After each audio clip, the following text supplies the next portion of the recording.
Aklım. Yo özüm yerine Yok oturdum. yok sen bir azap çekme men. Adını çekme. Evet. Abla olmaz öyle. Getir getir. Değme öldüm tölerin. Ne yapıyorsun? Sen azap çekme. Aa. Basit olan adamla bak başladı. Aa, tamam. Dur ne mi diyorsun Can? Azaplaşıyor. Azap çekme öldüm töler. Azap çekme. Sağ ol öldüm töler. Yo bu Yok ne diyen dur. Ben giyeceğim. Nesibesin Can? Maya. Ya. Donzo, nesibesin maşinin dokumenti. Nima dokumenti? Tek pasport emmi ATS'dir. Ba. Bu em var nesibesin. Sağ ol. Oğullar dementirler abi. Öyle. Tabii ben balım mı nesibesin sana? Can, sana nesibesin. O ne öyle? Bu maşin sana soğuk. Alay. Yo men özüm alıp bilen Can benim. Can, sen komfortta yaşamalı bu durumda. Sen bir azap çekme.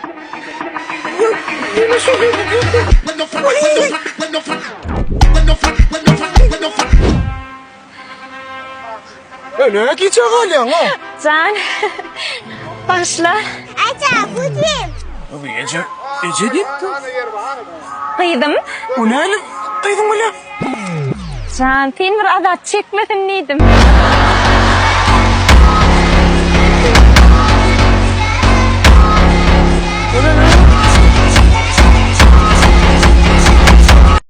Can, de şunça vakitlaptığın telefonla guruluşuyor. Men sen hiç geldi. Bir çeke degen men sen gözüm göremok. Indi şun sevdaniyet göreli sen men tanarsın men seni tanarım ha? Allah şun. Aşkamat mı olur? Bu şayef bu mu? Men seni ne etip tanamalı? Aşkıvat mol ula otaydı adım köpe. Ben iyisimden tanardım. Koş. Tamam.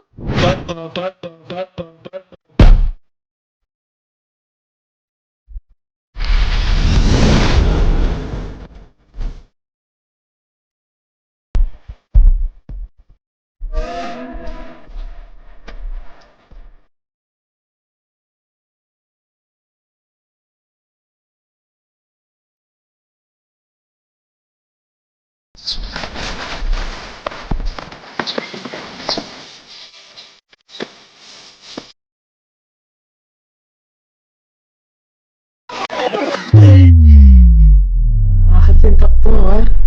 Niye hiç kime de hiç iyilik koyuyorum. Indi telefonla da guruluşmaz. Bolya mı?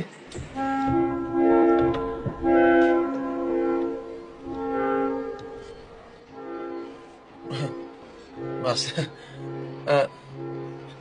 Şunu istem şey. Ava. Ben aşkıvat mala giyelim. Nereden şunu tak gelen? Ne ben? Bani. Benim şunu dedin ya, sen bilgi bak gelensin. Onu men kimsin? Ava. Ben üstüm şu şey yap telefonu. Öyle vurursun denen. Oğlum. Ha. Siz beni oynadınız mı? Oo, iyi nül o İkinci de. Sağ olun beni oynadığınız için. Siz oynarsanız ben yürütü yanmam. Şunu taptım. Size de şöyle yani. İyisinin üstü bilen. Evrenin üstü bilen. İyisinin üstü bilen. Şöyle yani. Denen tapmayı titrekten arzu eden. Oynamanı devam edin. Oynaşıverim. Oyun yerine. Yani hakikaten Eyvani parfümü Türkmen telekeçiler tarafından öndürülüp, yani içinin her bir koşumsusu Fransa'dan gelip, zavodi Dubai'da öndürülen parfümdür. Eyvanın ayrıtınlığı, özüne çekiciliği bilen, durumluluğu bilen kapatlanıyor. Tepiriniz mi? Üçünler iyi tutup biliyor. Eyvani parfümün yer bir ayrıtılığı, bu parfümü aklı yerden alıp bilen de. Aşkavat çakarına, yani Aşkavat Moğla A1 13. dükkanı, Maya dükkanından alıp bilen. Marve dayetini Ağakan Cahit elitkalarının 5. cahit bir dükkanına nasıl?